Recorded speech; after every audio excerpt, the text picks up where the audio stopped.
तो जैसा कि लास्ट एपिसोड में हमने देखा था कि जियांग खान crimson flame dragon blood pill को कंज्यूम करने की वजह से ब्रेक थ्रू कर चुका। इतना ही नहीं, उसने 7 मिस्टिक सोर्ड टेक्निक की first move tiger roars in the mountain को भी मास्टर कर लिया था। जिसके बाद वो टियानियो के लिए डिमोनिक बीस्ट की ब्लड की तलाश में निकलने वाला था कि तभी उसे वहाँ पर गोल्डन फॉक्स नजर आया। कुछ दिनों पहले इसी फॉक्स ने जियांग पेंग को मार दिया है। तो जियांग खान को लग रहा था कि अगर ये गोल्डन फॉक्स उसके हाथ आ जाए तो शायद उसकी कई सारी मिस्ट्रीज रिजॉल्व हो जाएगी। इसलिए वो तुरंत ही उस फॉक्स को फॉलो करने लगा। अब आगे तो इस एपिसोड की शुरुआत में हमें एक भयानक तूफानी रात दिखाई गई, जहाँ पर टियानियो और जियांग खान मिलकर उस गोल्डन फॉक्स को फॉलो कर रहे थे। वेल, इस गोल्डन फॉक्स के चक्कर में ये लोग अपने सेक्ट से काफी दूर आ चुके थे, मगर फिर अचानक से जियांग खान ने देखा कि वो फॉक्स तो उनकी नजरों के सामने ही वैनिश हो गया। टियानियो तो कंफ्यूज होकर कह रही थी कि वो अचानक से इतनी जल्दी गायब कैसे हो सकता, और उतने में ही जियांग खान पर एक बहुत ही शार्प बैम्बू लीफ से अटैक हो गया। हालांकि जियांग खान ने समय रहते उस पत्ते को काट दिया था, जिसके बाद उस पर्सन से कहने लगा कि चलो जल्दी से बाहर आ जाओ, अब बेवजह छुपने की कोई जरूरत नहीं। और उतने में ही जियांग खान पर अचानक से एक हैट से अटैक हो जाता है। उस हैट पर जगह जगह पर शूरिकन ब्लेड लगाई गई थी, मगर जियांग खान ने समय रहते बेंड होकर तुरंत ही उस अटैक को डॉज कर दिया। हालांकि वो हैट दोबारा से उस पर हमला करने के लिए पहुंच चुकी थी, तो फटाफट से अपनी ब्लेड की मदद से उस हैट के अटैक को काउंटर कर देता है। अब वो हैट उसके मालिक के पास पहुंच चुकी थी। जियांग खान देखता है कि इस बंदे ने अपनी पहचान छुपाने के लिए एक मास्क पहना हुआ था। साथ ही वो बंदा उससे कह रहा था, लड़के तुम मेरा मुकाबला नहीं कर सकते, तुम्हारी भलाई इसी में है कि तुम जल्दी से वो हेवनली बीस्ट कोल्ड्रन मेरे हवाले कर दो, और उसके बदले में मैं तुमसे वादा करता हूँ कि मैं तुम्हें जिंदा छोड़ दूंगा। यहाँ पर टियानियो कंफ्यूज होकर जियांग खान से पूछ रही थी कि आखिर इस बंदे को हमारी हेवनली बीस्ट कोल्ड्रन के बारे में कैसे पता चला। गाइज, मैं यहाँ पर बताती चलूँ कि टियानियो को जियांग खान के अलावा और कोई देख ही नहीं सकता। वहीं पर जियांग खान स्माइल करते हुए अपने ओपोनेंट से कहने लगा कि पता नहीं तुम कौन सी हेवनली बीस्ट कोल्ड्रन की बात कर रहे हो, मैंने तो पहला कभी इस कोल्ड्रन का जिक्र भी नहीं सुना। तुम ही वो पहले शख्स हो जिसने एंशिएंट बीस्ट कोल्ड्रन का नाम लिया है। जो सुनते साथ ही वो बंदा जियांग खान पर काफी ज्यादा भड़क गया। वो बंदा अपने रॉयल पावर को एक्टिवेट करते हुए जियांग खान से कहने लगा कि लड़के मैंने तुम्हें एक मौका दिया था और उसे तुमने अब गवा दिया है। टियानी उस बंदे की पावर्स को महसूस करते ही जियांग खान को बताने लगी कि ये तो माउंटेन सी रॉयल के पिक लेवल का कल्टीवेटर है, लेकिन इसकी पावर रीइंकार्नेशन रॉयल के सेकंड स्टेज के बंदे का भी मुकाबला कर सकती है। अगर तुम इसके साथ फाइट करते हो तो तुम कभी इस मुकाबले को जीत नहीं पाओगे। और उतने में उस पर्सन ने अपनी एनर्जी का यूज करते हुए जियांग खान पर एक जोरदार हमला कर दिया। जियांग खान तो उसकी एनर्जी के प्रेशर से ही काफी दूर पुश हो गया था। वो बंदा बारिश के बूंदों को तलवार जैसे यूज करते हुए जियांग खान पर मुसलसल हमले कर रहा था। तो जियांग खान भी उतनी ही तेजी के साथ उसके अटैक को काउंटर करते हुए कहने लगा कि तुम गोल्डन फॉक्स का झांसा देकर मुझे यहाँ पर लेके आए, साथ ही साथ तुम्हें हेवनली बीस्ट कोल्ड्रन के बारे में भी सब कुछ पता है, तो मेरे ख्याल से मेरे हर एक सवाल का जवाब तुम्हारे ही पास होगा। मेरे पेरेंट्स कहाँ पर डिसअपियर हुए इसका जवाब तुम्हारे अलावा और कोई जान ही नहीं सकता।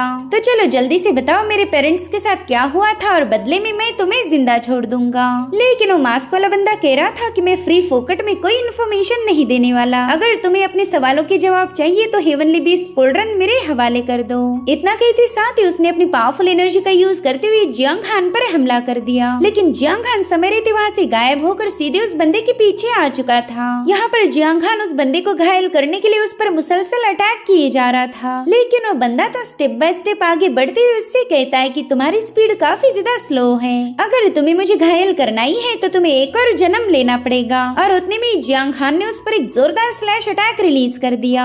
हालांकि तब तक उस बंदे ने अपने आसपास एक पावरफुल शील्ड फॉर्म करते हुए जियांग खान के अटैक को डिस्ट्रॉय कर दिया। हालांकि जियांग खान ने अभी तक हार नहीं मानी थी। वो दोबारा से बड़ी ही तेज रफ्तार में उस बंदे पर अटैक करने के लिए रवाना हो गया, लेकिन वो बंदा बार बार गायब होकर उसके अटैक को डॉज करता जा रहा था। साथ ही साथ जियांग खान को उकसाते हुए कहने लगा कि तुम काफी ज्यादा स्लो हो, पता नहीं ये बात तुम्हारी समझ क्यों नहीं आ रही। और अब उसने जियांग खान की ब्लेड को अपने हाथों से ही रोक लिया। वो जियांग खान से कहता है कि इतनी तेजी से अटैक करोगे तो इससे तुम्हारी बर्सर्क पावर एक्टिवेट हो जाएगी, लेकिन ऐसी बर्सर्क पावर का क्या ही फायदा जो इतनी ज्यादा स्लो हो। तुम्हें अपनी स्किल पर और ज्यादा काम करना होगा ताकि तुम्हारा हर एक अटैक फ्लॉलेस हो जाए। लेकिन अगर तुम्हारी फिलहाल की स्किल्स की बात की जाए तो तुम अपने ओपोनेंट को ढेर सारे ओपनिंग चांसेस देते जा रहे हो। अगर मैं तुम्हारे साथ सीरियसली फाइट करता तो अभी तक शायद तुम 4-5 बार मर चुके होते। इसलिए मेरे सामने स्ट्रगल करना बंद करके चुपचाप से हार मान जाओ। एटलीस्ट अपने पेरेंट्स की खातिर तुम इतना तो कर ही सकते हो।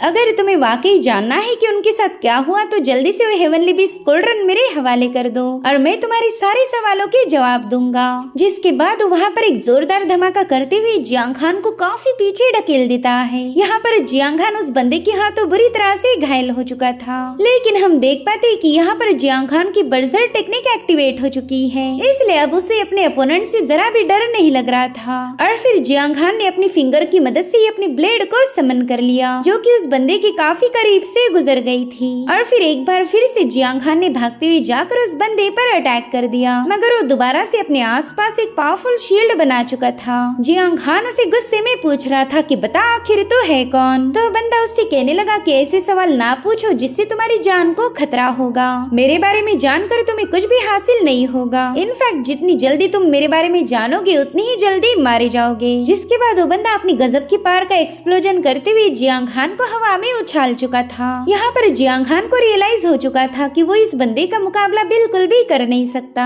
उसने न जाने कितनी ही दफे इस बंदे पर अटैक करने की कोशिश की थी, लेकिन हर बार वो फेल हो गया। और यही इन दोनों की कल्टीवेशन लेवल के दरमियान का डिफरेंस था। मगर अभी भी जियांग खान हार मानने के लिए तैयार नहीं। उसने फटाफट से अपनी 7 मिस्टिक सोर्ड टेक्निक की first move tiger roars in the mountain को एक्टिवेट करते हुए उस बंदे पर हमला कर दिया। जियांग खान की ये मूव दिखने में जितनी ज्यादा कूल थी उतनी ही ज्यादा भयानक है। जियांग खान का टाइगर उस बंदे के काफी करीब पहुंच चुका था, मगर वो बंदा तो अपनी जगह से ठस से मस नहीं होता। इनफैक्ट वो जियांग खान की इस मूव की तारीफें कर रहा था। वो कह रहा था ये तो देखने में वाकई इम्प्रेसिव है। सच बताओ तो ऐसी अमेजिंग टेक्निक मुझे काफी ज्यादा अच्छी लगती है। और उतने में वहाँ पर एक जोरदार एक्सप्लोजन हो गया। वहीं पर जियांग खान और टियानियो को उम्मीद थी कि शायद उनकी ये मूव उस बंदे को घायल कर पाएगी, लेकिन इनका ये प्लान भी फेल हो गया, जो देखते साथ ही टियानियो काफी ज्यादा इरिटेट होने लगी। वो जियांग खान से कह रही थी कि अगर इसकी जगह पर कोई और कल्टीवेटर होता तो शायद मारा जाता। और फिर हमें पता चल जाता है कि जियांग खान की मूव पूरी तरह से फेल नहीं हुई थी। वो बंदा थोड़ा सा घायल हो गया। वो जियांग खान से कहता है कि तुमने tiger roars in the mountain technique को काफी अच्छे से मास्टर किया है। वो मूव इतनी पावरफुल तो थी कि उसने मेरे प्रोटेक्टिव फॉर्मेशन को ब्रेक कर दिया। मानना पड़ेगा तुम्हारा टैलेंट तो दिन ब दिन निखरता जा रहा। उसकी बात सुनकर जियांग खान कह रहा था कि शायद तुम मुझे अच्छे से जानते हो। इतना ही नहीं, तुम मेरे साथ साथ मेरे पेरेंट्स को भी अच्छे से जानते थे। इसलिए अब जल्दी से बताओ तुम हो कौन। तुमने उस नकाब के पीछे अपना घटिया चेहरा क्यों छुपा के रखा। जिस पर वो बंदा कह रहा था कि मैंने तो तुम्हें पहले ही बोला था कि हेवनली बीस्ट कोल्ड रन मेरे हवाले करो और मैं तुम्हारे सारे सवालों के जवाब दूंगा, लेकिन तुमने उसके लिए मना किया। अगर तुम प्यार से वो कोल्ड रन मेरे हवाले नहीं करोगे तो फिर मुझे जबरदस्ती करके उस कोल्ड रन को छीनना पड़ेगा। यहाँ पर उस बंदे को लग रहा था कि शायद जियांग खान उसकी इन धमकियों से डर जाएगा, लेकिन जियांग खान तो अपनी उंगली से उसकी तरफ इशारा करते हुए कहने लगा कि आ और मुझे आजमा के देख। उसका एरोगेंस देखकर तो बंदा काफी ज्यादा भड़क जाता है, इसलिए वो सीधे जियांग खान पर हमला करने के लिए रवाना हो गया। वहीं पर टियानियो पैनिक होते हुए जियांग खान को बता रही थी कि इस बंदे ने तो सोल रिपिंग क्लॉ को एक्टिवेट किया है। इसका एक ही अटैक आने की मौत। और तब तक जियांग खान के ओपोनेंट ने उस पर हमला कर दिया था, लेकिन बीच में आ जाता है एक और मास्टर। उसका सोल रिपिंग क्लॉ इस मास्टर पर ही हिट हो गया था और फिर अचानक से वो मास्टर वहाँ से गायब हो गया। इनफैक्ट उस मास्टर ने उस बंदे पर एक जोरदार अटैक करते हुए इसे जमीन पर धड़ाम से गिरा दिया था। और हम देख पाते हैं कि मास्टर के एक ही हमले की वजह से वो बंदा बुरी तरह से घायल हो चुका है। तभी वो मास्टर जियांग खान के सामने एक शील्ड जैसे खड़े हो गए। उस बंदे से कह रहे थे कि एक मासूम बच्चे पर अटैक करते हुए तुम्हें शर्म नहीं आ रही। देखो तो तुम्हारे जैसे बेशरम लोग खुद को पावरफुल कल्टीवेटर बुलाते। वो बंदा तो तुरंत ही हैरान होकर कहने लगा कि आप तो मास्टर लियोजिन हो। उसे इतना तो पता है कि मास्टर के होते हुए जियांग खान का बाल भी बाका नहीं कर सकता, इसलिए वो तुरंत ही वहाँ से भाग निकला। वहीं पर टियानियो कह रही थी ओए तुझ में अगर जरा भी दम होगा तो तू भागेगा नहीं, लेकिन वो बंदा तो तब तक जा चुका था। इधर मास्टर लियोजिन जियांग खान से पूछ रहे थे कि बच्चे तुम ठीक तो हो ना। तुम्हारी चोटों को देखकर ऐसा पता चल रहा है कि उस बंदे ने तुम पर कई सारे हमले किए थे। जिस पर जियांग खान कहता है मास्टर आप मेरी फिक्र मत कीजिए, मैं बिल्कुल ठीक हूँ। साथ ही साथ जियांग खान मास्टर लियोजिन का शुक्रिया अदा करने लगा। अगर वो सही समय पर नहीं आते तो शायद जियांग खान बुरी तरह से घायल हो जाता या फिर बदकिस्मती से उसकी मौत भी हो सकती थी। अब जियांग खान उनसे कहने लगा मास्टर मैंने तो कभी इमेजिन भी नहीं किया था कि आप एक हेवनली realm के कल्टीवेटर हो। तो मास्टर अपनी वाइन के 2-4 घूंट गटकने के बाद जियांग खान से कहने लगे कि हाँ मैंने भी इमेजिन नहीं किया था कि वो ancient heavenly beast cold run तुम्हारे पास होगी। तुम्हें तो पता ही होगा कि वो कोल्ड रन एक लेजेंडरी डिवाइन आर्टिफैक्ट है। ये सुनकर टियानियो को डर लग रहा था और जियांग खान से कहती कि कहीं ये मास्टर भी उस कोल्ड रन की लालच में आकर तुम पर अटैक न कर दे। वहीं पर जियांग हान मास्टर लियू जिन को कोई जवाब नहीं देता। तो उसकी खामोशी को देख मास्टर लियू जिन कहने लगे कि शायद तुम्हें डर लग रहा है कि वो कोल्ड्रन में तुमसे छीन लूंगा। जिस पर जियांग हान जवाब देते हुए कहने लगा कि मास्टर, अगर आप वाकई उस कोल्ड्रन को हासिल करना चाहते तो अब तक तो आपने मुझे मार दिया होता। आपके अटैक को प्रेडिक्ट करना भी मेरे लिए इम्पॉसिबल है। तभी मास्टर लियू जिन उससे पूछने लगे कि जियांग हान, क्या तुम उस बंदे को जानते हो जिसने अभी थोड़ी देर पहले तुम पर अटैक किया था? तो जियांग हान कह रहा था कि जब शुरू में उसने मुझ पर अटैक किया तब मैं नहीं जानता था कि वो है कौन। वो तो बस मुझसे 20 कोल्ड्रन हासिल करना चाहता था, लेकिन अब मुझे रियलाइज हुआ कि वो मुझे भी जानता है, मेरे पेरेंट्स को भी और आपको भी, यानी कि वो हमारे क्लाउड ड्रीम पवेलियन का ही बंदा होगा। अब तो मैं दावे के साथ कह सकता हूँ कि ये बंदा कोई और नहीं बल्कि हमारे वाइस मास्टर जिनमाओ थे। शुरू से ही उस बंदे का मेरे साथ बर्ताव काफी ज्यादा अजीब है और यहाँ पर जियांग हान का अंदाजा पूरी तरह से सही था। तभी मास्टर लियू जिन जियांग हान को बताने लगे कि हमारी दुनिया में इस हेवनली बीस्ट कोल्ड्रन को एक लेजेंडरी माना जाता है। हालांकि 99% लोगों का ये मानना है कि इस कोल्ड्रन ने कभी एग्जिस्ट ही नहीं किया था। ये कोल्ड्रन तो उनके लिए बस एक मनगढ़ंत कहानी है जिसे एंशिएंट टाइम्स के लोगों ने अपने एंटरटेनमेंट के लिए बनाया था और इसी कोल्ड्रन की कहानी लोग आज भी अपने बच्चों को खाना खाने के बाद सुनाया करते हैं। यानी कि किसी को यकीन ही नहीं है कि ये एंशिएंट बीस्ट कोल्ड्रन इस दुनिया में एग्जिस्ट करती होगी।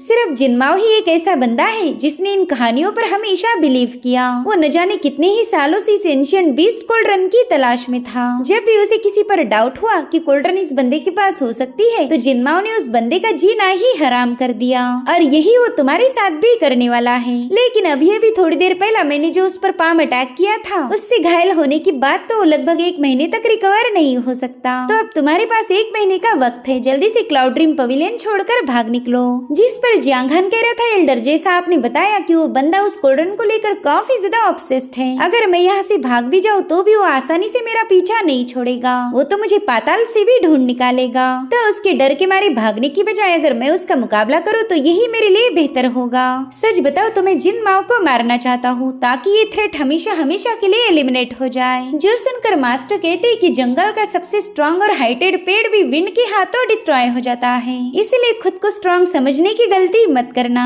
तुम्हारे पास हेवनली बीस्ट कोल्ड्रन है जिसका यूज करके तुमने अपनी एबिलिटीज को इम्प्रूव किया है और इसी वजह से तो जिनमाओ का ध्यान तुम पर गया। अगर तुम अपनी पावर्स का और शो ऑफ करोगी तो इससे तुम्हारी मुश्किलें और ज्यादा बढ़ जाएगी। जिस पर जियांग हान कह रहा था, मास्टर मैंने आज तक कभी किसी से जानबूझकर पंगे नहीं लिए, मैंने जो कुछ भी किया है वो बस किसी और के एक्शन का रिस्पॉन्स था। अब अगर कोई जानबूझकर मुझे बुली करेगा तो मैं चुपचाप से तमाशा नहीं देख सकता, चाहे फिर अपने ओपोनेंट को मारने के लिए मुझे खुद की जान दांव पर लगानी ही क्यों ना पड़ जाए, मैं पीछे हट ही नहीं सकता। आपको मेरी फिक्र है इसलिए आप चाहते हो कि मैं यहाँ से भाग जाऊँ, लेकिन भागना ये लफ्ज तो मेरी डिक्शनरी में है ही नहीं। यहाँ पर मास्टर लियू जिन हान से काफी ज्यादा इम्प्रेस हो गए थे, लेकिन वो उसे बताते हैं कि बच्चे कोई भी चीज जल्दबाजी में नहीं की जाती, हर एक चीज का एक सही वक्त होता है। जैसे कि ये मशरूम, ये बारिश होने तक जमीन से बाहर नहीं आते। यहाँ पर टियानियों को काफी ज्यादा नींद आ रही थी, वो हान से कहती है कि पता नहीं ये मास्टर मशरूम का एग्जाम्पल क्यों दे रहा। तभी जियांग हान मास्टर से कहता है कि मैं आपकी बात समझ गया, आप चाहते हो कि मैं एक सही मौके का इंतजार करूं। तो मास्टर कहते हैं, हाँ बिल्कुल, जिनमाओ के पास एक्स्ट्राऑर्डिनरी पावर है, उसका मुकाबला करने के लिए तुम्हारा बस ये जुनून काम नहीं आएगा।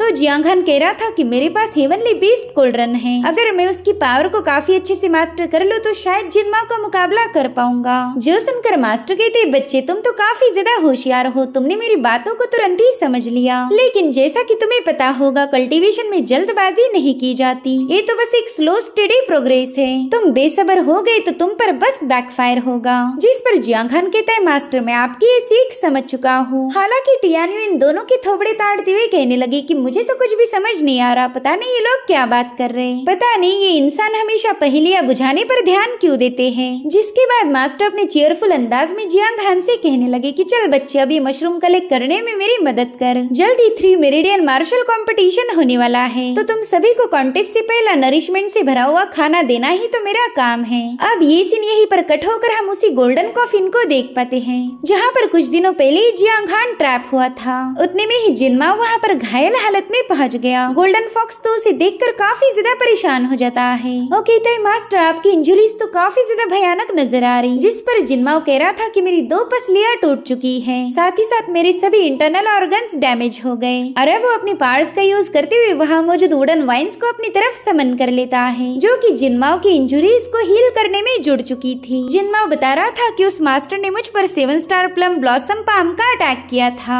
ये बात तो माननी पड़ेगी कि मास्टर ल्यूजिन की ये टेक्निक काफी ज्यादा एक्स्ट्राऑर्डिनरी थी। खैर, मेरे रिकवर होने तक मैं चाहता हूँ कि तुम जियांग हान पर कड़ी नजर रखो। अगर वो कोई भी नई टेक्निक मास्टर करता है तो जल्दी से मुझे रिपोर्ट करना। जिसके लिए गोल्डन फॉक्स तुरंत ही राजी हो गया। साथ ही साथ गोल्डन फॉक्स अपने मास्टर को सलाह दे रहा था कि नेक्स्ट टाइम जब भी आप जियांग हान पर अटैक करोगे तो आप सोल रिपिंग क्लॉक की बजाय ट्रांसप्लांटिंग टेक्निक का यूज कीजिए। अगर आप इसमें कामयाब हो गए तो हेवनली बीस्ट कोल्ड्रन की सारी पावर सीधे आपकी तरफ डायरेक्ट हो जाएगी। जिस पर जिनमाओ कह रहा था कि ट्रांसप्लांटिंग टेक्निक एक एंशिएंट नेदर एम्परर की मिस्टिक आर्ट है, जो कि हजारों सालों पहले इस दुनिया से वैनिश हो गई। मैंने तो उस टेक्निक को ढूंढने की काफी ज्यादा कोशिश की, लेकिन आज तक उसका एक क्लू भी नहीं मिला। जिस पर वो गोल्डन फॉक्स कह रहा था कि अगर मेरे मास्टर को टेक्निक चाहिए तो मैं अपनी तरफ से पूरी कोशिश करूंगा। जो सुनकर जिनमाओ सरप्राइज होते हुए इससे पूछने लगा कि क्या वाकई तुम ऐसा कर सकते हो। जिस पर गोल्डन फॉक्स कह रहा था कि आज तक का मेरा हर एक मिशन सक्सेसफुल रहा, इसलिए आप बिल्कुल फिक्र मत कीजिए, जल्दी आप उस टेक्निक को मास्टर कर पाओगे। और इसी प्रॉमिस के साथ एपिसोड यहीं पर एंड हो जाता है। Thank you so much for watching. Bye bye, take care.